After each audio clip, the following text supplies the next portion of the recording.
जय भीम, जय भारत। एक खास मुद्दे को लेकर आपके बीच हाजिर हुआ हूँ और वो है जाति।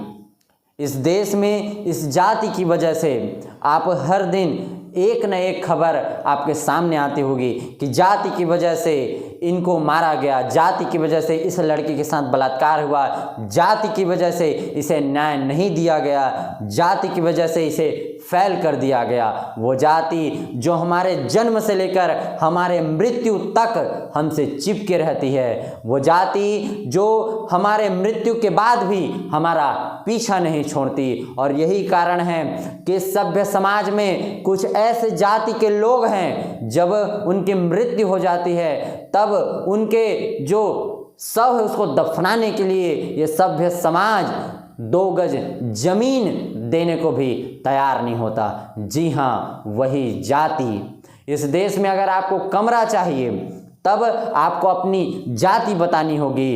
परीक्षा में नंबर भी आपको आपकी जाति के आधार पर दिए जाते हैं। जो प्रैक्टिकल हैं उसमें भी नंबर आपको आपकी जाति के अनुसार दिए जाते हैं। जो इंटरव्यू है उसमें भी आपको नंबर आपके जाति के आधार पर दिए जाते हैं। कोर्ट में न्याय भी आपको आपकी जाति के आधार पर दिए जाते हैं। जो पुलिस वाले हैं उनका व्यवहार भी इस बात पर निर्भर करता है कि आप कौन से जाति के लोग हैं। यानी इस देश में सारी चीज़ों पर निर्भरता इस एक जाति के ऊपर है। और इसी जाति व्यवस्था को, इस जातिवाद को खत्म करने के लिए इस भारत भूमि की सरजमी पर बहुजन समाज में जन्मे संतों, गुरुओं, महापुरुषों ने समय समय पर इस जाति तोड़ो के आंदोलन को प्रमुखता से अपने कंधों पर जिम्मेदारी पूर्वक चलाया है। जिसमें संत कर्मा माता, संत रविदास,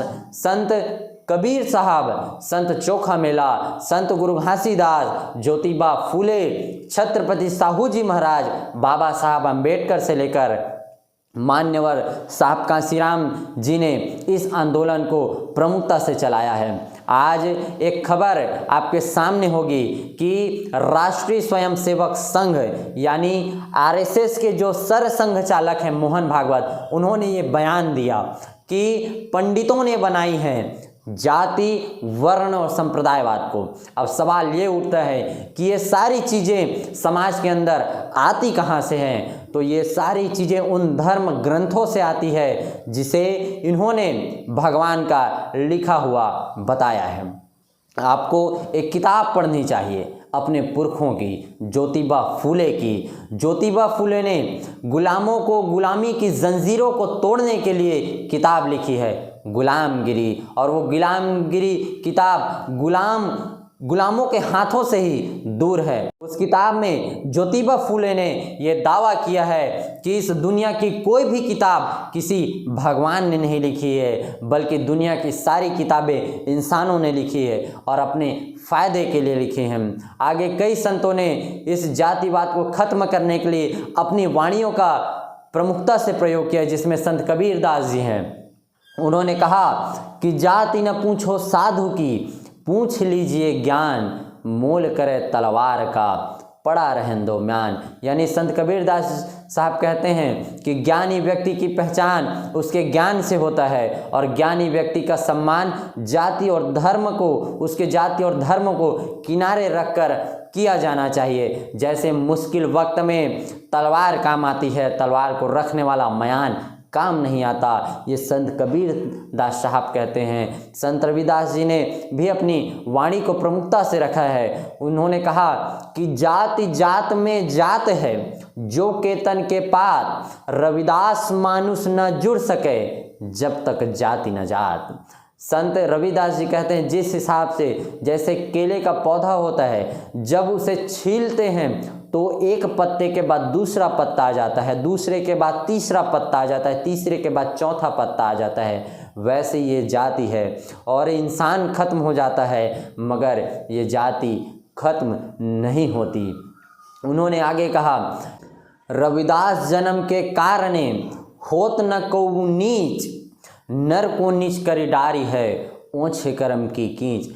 संत रविदास जी कहते हैं कि कोई भी व्यक्ति जन्म या धर्म के हिसाब से छोटा या नीच नहीं होता, बल्कि उसे कर्म ही छोटा या बड़ा बनाते हैं। संत रविदास जी ने एक ख्वाब देखा, एक ऐसे राज्य का जिसका नाम उन्होंने बेगमपुरा रखा। संत रविदास जी ने बेगमपुरा का ख्वाब देखा, और उस बेगमपुरा का ख्वाब में क्या था? उस बेगमपुरा के ख्वाब में ये था कि वहाँ छुआछूत नहीं होगा, वहाँ भेदभाव नहीं होगा, वहाँ जातियाँ नहीं होगी, वहाँ पर वर्णवाद नहीं होगा। ऐसा ख्वाब संत रविदास जी ने देखा है, और उन्होंने कहा है कि ऐसा राज चाहूँ मैं, मिले सबन को अन्न, छोट बड़ो सब सम बसै, रहे रविदास प्रसन्न। वैसा राज चाहते थे जहाँ सब खुश हो, जहाँ पर सबको अन्न मिले, जहाँ पर कोई छोटा या कोई बड़ा न हो। ऐसा ख्वाब संत रविदास जी महाराज ने देखा। संत गुरु घासीदास जी ने भी कहा कि मानव मानव एक समान, यानी कि कोई भी जाति का हो, किसी भी धर्म को हो, सब इंसान एक बराबर हैं। ऐसी वाणी गुरु घासीदास जी ने भी बोली है। छत्रपति साहू जी महाराज ने तो कहा है कि भारत में विधाता की भी जाति होती है। अगर भारत को उन्नति करना है तो ये वो इस बात पर निर्भर करती है कि वो ये देश जाति को कब तक खत्म कर देती है।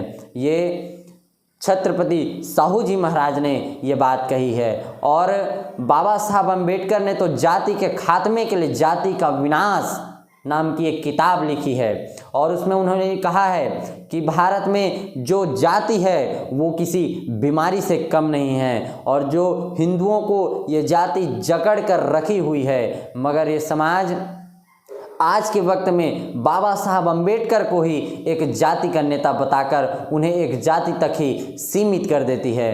बाबा साहब अम्बेडकर ने आगे कहा कि जब तक इस देश में धार्मिक मान्यताओं को खत्म नहीं किया जाता, तब तक इस जाति को तोड़ा नहीं जा सकता। और वो धार्मिक मान्यताएं क्या हैं? वो धार्मिक मान्यताएं ये हैं कि ब्राह्मण है वो मुख से पैदा होता है, जो क्षत्रिय है वो भुजा से पैदा होता है, जो वैश्य है वो जांघ से पैदा होता है, और जो शूद्र है वो पैर से पैदा होता है। और इस वजह से इनके कर्म को बता दिया गया। इस मान्यता को जब तक तोड़ा नहीं जाएगा तब तक इस जाति व्यवस्था को खत्म नहीं किया जा सकता। ये बाबा साहब अम्बेडकर कहते हैं। और जितने भी संत गुरु महापुरुषों के बारे में आपके सामने मैंने बात रखी, वो सभी संतों गुरु महापुरुषों के आंदोलन को आगे बढ़ाने के लिए मान्यवर साहब कांशीराम जी आगे आए, और उन्होंने कहा कि गांव से अगर कोई व्यक्ति शहर के तरफ जाता है तब वो अपने साथ सिर्फ अपनी जाति को लेकर जाता है। इसलिए मैंने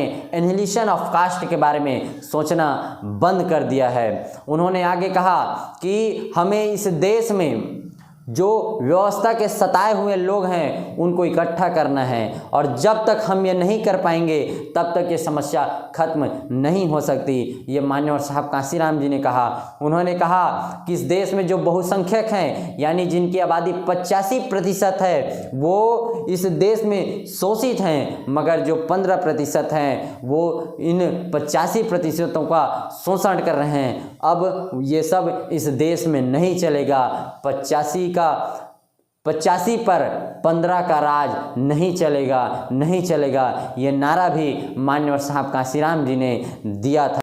आपने सभी संतों गुरु महापुरुषों के विचार को सुना, उनके जो आंदोलन हैं उसको आपने समझा, और जो संत गुरु महापुरुष हैं उन्होंने इंसानियत मानवता की बात की है। अगर इस सब चीज़ को सुनने और जानने के बाद भी अगर आपके दिल और दिमाग से जातिवाद खत्म नहीं होता तो आप समझिए कि आप इंसानियत के लिए नहीं बने हैं। आपसे मेरा बस यही कहना है कि मलमल धोए शरीर को धुले नमल का मैल, मलमल धोए शरीर को धुले नमल का मैल, नहाए गंगा गोमती रहे बैल के बैल।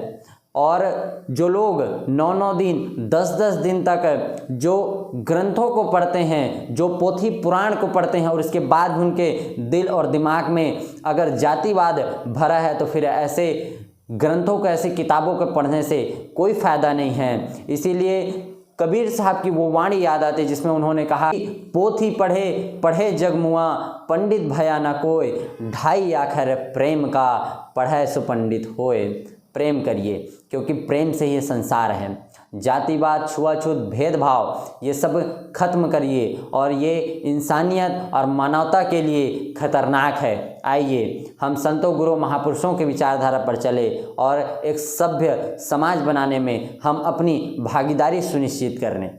जय भीम, जय भारत, धन्यवाद।